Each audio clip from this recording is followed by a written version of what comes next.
Bonjour, bonjour. Comment tu vas aujourd'hui? J'espère que comme d'habitude, tu vas très bien. Ou du moins, j'espère que tu es en connexion avec tes émotions. Donc on va prendre quelques instants pour quelque part arrêter le temps et on va inspirer,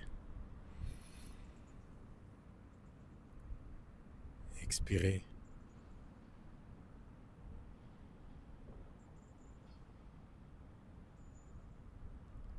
À chaque fois, ça me fait un bien incroyable.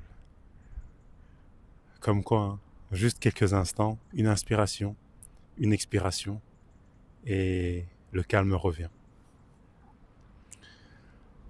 Aujourd'hui, je voulais parler d'une expérience que j'ai eue il y a de cela quelques mois, quasiment un an. C'était en janvier 2025. Depuis tout petit, j'ai des questionnements existentiels. J'ai qui suis-je? Pourquoi sommes-nous là? Pourquoi est-ce que je vis? Et, et j'en passe d'autres. Et je me suis toujours posé ces questions-là, et aussi loin que je m'en souvienne. Et j'ai toujours eu des épisodes de crise existentielle. Et en début d'année, donc en janvier 2025, je m'étais toujours posé la question de qui suis-je, liée à la question de l'identité, parce que c'est une question qui m'est quelque part très problématique.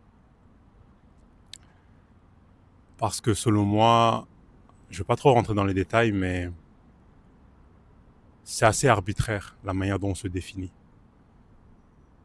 Mais bon. Et donc, je m'étais toujours posé la question de qui suis-je. Et un jour, pour je ne sais quelle raison, comme beaucoup de choses dans la vie, je pense, on ne sait jamais pourquoi elles arrivent et pourquoi ça arrive à ce moment-là. Je suis passé du qui suis-je à que suis-je. C'était lors d'une après-midi chez moi. Je regardais par la fenêtre et je me suis perdu dans mes pensées. Et donc la question de que suis-je arrive dans mon esprit. Et à ce moment-là, c'était comme si le temps s'était arrêté. C'était comme si le temps s'était arrêté et qu'une paix inimaginable que je ne pourrais décrire s'est emparée de moi. Et, et c'est comme si j'avais reçu un chargement quelque part d'informations. Et une fois que la question de que suis-je est arrivée, j'ai eu un sentiment, on va dire que depuis tout petit, avec tous ces questionnements existentiels, je m'étais toujours senti quelque part à part de tout, quelque part différent, parce que j'avais l'impression que mes semblables ne se posent pas autant de questions. Parce que je me dis, ben, je suis venu sur Terre, je suis venu pour X temps, je peux mourir demain bien sûr, je peux vivre jusqu'à 100 ans, mais pourquoi est-ce que je suis là? Et lorsque cette question est arrivée dans mon esprit et que j'ai eu ce sentiment de paix, je me suis senti aimé. J'ai eu un amour indescriptible. En fait, j'ai été envahi d'amour. Tout ce qui était dans mon être, c'était de l'amour pour moi. Je me suis senti aimé par quelque chose d'autre et j'aimais tout ce qui était autour de moi. Et j'ai eu un sentiment d'unicité, d'appartenance. Et le sentiment que j'ai eu, c'était sous forme de quelque part de révélation. C'était que le monde qui nous entoure, tout, tout ne fait qu'un. Il n'y a pas de division. Il n'y a pas de division entre toi et moi. Et que quelque part, la division n'est qu'une illusion. Il n'y a pas de division entre toi et la colombe qui passe dans le ciel. Il n'y a pas de division entre toi et l'arbre qui est dans un parc ou dans une forêt, tout, quelque part, certaines personnes l'appelleront Dieu, d'autres l'appelleront l'univers, d'autres utiliseront d'autres mots, mais que tout ne naît que d'une seule chose.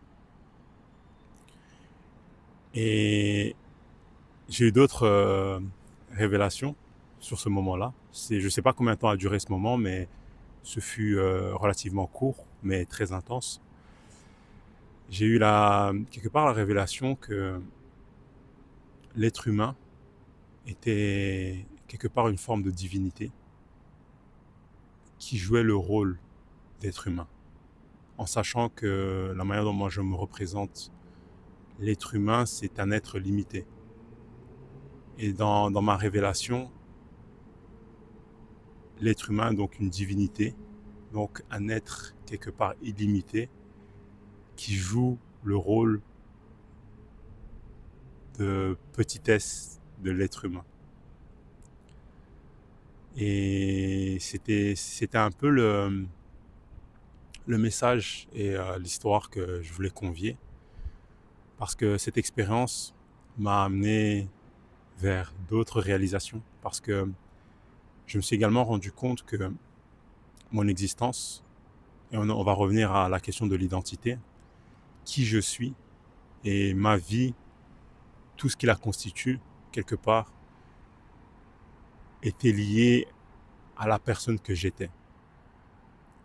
Et je ne sais pas comment l'expliquer, mais dans des situations données, je vais prendre certaines décisions qui vont engendrer d'autres conséquences et ainsi de suite, jusqu'au jour où ça va constituer ma vie et les gens que je côtoie, les problématiques que j'ai, les grâces ou les bénédictions que j'ai dans ma vie, et ainsi de suite. Et je me suis rendu compte que ce qui constituait ma vie, c'était quelque part moi. C'est-à-dire que si maintenant je devenais quelqu'un d'autre, j'aurais une autre vie. Si je pensais comme toi qui me regardes, j'aurais la même vie exactement que toi. Et c'était une vérité quelque part assez choquante, parce que ça rejoint l'idée de l'unicité, que la séparation n'est qu'une illusion. Et il y a un exemple que j'aime bien prendre, c'est que lorsque quelqu'un te grille la priorité, par exemple, imaginons tu es en voiture, tu es en train de conduire, et quelqu'un te grille la priorité, et ça t'énerve, et tu as envie de l'insulter, en te disant, mais comment est-ce qu'il peut se comporter ainsi? Ben, tu remarqueras qu'un jour, tu grilleras la priorité à quelqu'un, et que tu auras des raisons de te comporter ainsi. Et c'est le message avec lequel j'aimerais terminer, c'est que souvent, on pense que l'autre est différent de nous, alors que l'autre n'est qu'une version différente de notre être. Et lorsque on a souvent du mal à comprendre les autres, en se demandant, comme l'exemple avec le feu rouge, pourquoi est-ce qu'ils se comportent ainsi? Qu'est-ce qui les motive? Par exemple, lorsqu'on a une dispute, on se dit qu'une personne, voilà, elle est folle, elle agit d'une manière incompréhensible. Et le jour où on se retrouve dans la même situation que cette personne, d'un coup, on comprend pourquoi elle a agi ainsi. Et je trouve que c'est assez révélateur, quelque part, à quel point nous sommes uniques, parce que je pense qu'en chacun de nous, c'est une expression de la vie. C'est une forme car il n'y a pas deux êtres humains identiques, et en même temps, nous sommes tellement similaires. Et à notre époque, on a tendance quelque part, à mettre la lumière sur ce qui nous différencie et très peu sur ce qui nous rassemble. Et ça va être un peu plus long que prévu, mais il y a une idée qui vient de germer quelque part dans ma tête, c'est que dernièrement, quand j'ai un différend avec quelqu'un, ou que je ressens quelque part une boule au ventre, par exemple, imaginons j'ai une discussion avec l'un de mes proches et je ressens une boule au ventre pour X et Y raison. Quand j'en ai l'opportunité d'en parler avec l'autre personne, j'ai souvent observé qu'il y avait toujours comme un effet miroir. C'est-à-dire que si j'ai une boule au ventre, l'autre personne ressent également quelque chose. Ça ne va pas nécessairement s'exprimer sous forme d'une boule au ventre, mais elle va ressentir quelque chose. Et donc lorsque je suis dans une situation et que je ressens par exemple une impression de gêne ou quelque chose d'étrange, je fais de mon mieux pour l'exprimer. Parce que lorsque je l'exprime,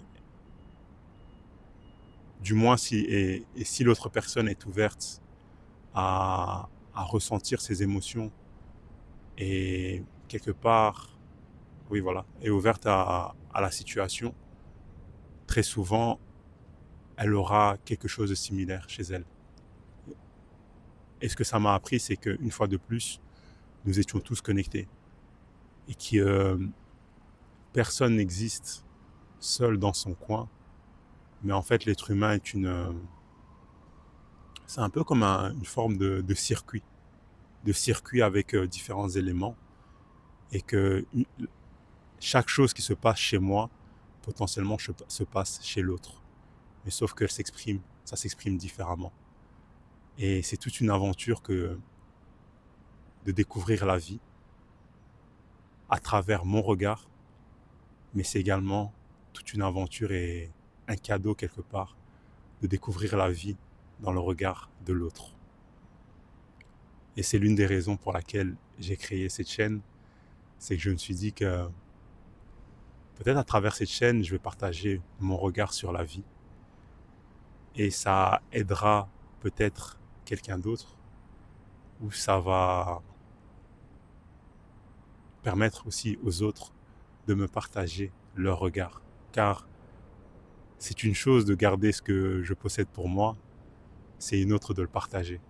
Et pour moi, ça ne prend de la valeur qu'à partir du moment où je le partage. Et donc, une fois de plus, merci beaucoup. Merci infiniment d'avoir pris le temps de regarder cette petite vidéo, ce petit partage. Et n'hésite surtout pas à me laisser un like, mais plus important, à me laisser un commentaire pour me partager quoi que ce soit. Ça peut être n'importe quelle pensée, ce qui te passe par la tête en regardant cette vidéo, ou ce que tu traverses dans ta vie, ou une joie quelconque qui te vient à l'esprit. Et ça sera avec grand plaisir que j'y répondrai, que je lui donnerai vie. Merci beaucoup et passe une excellente journée.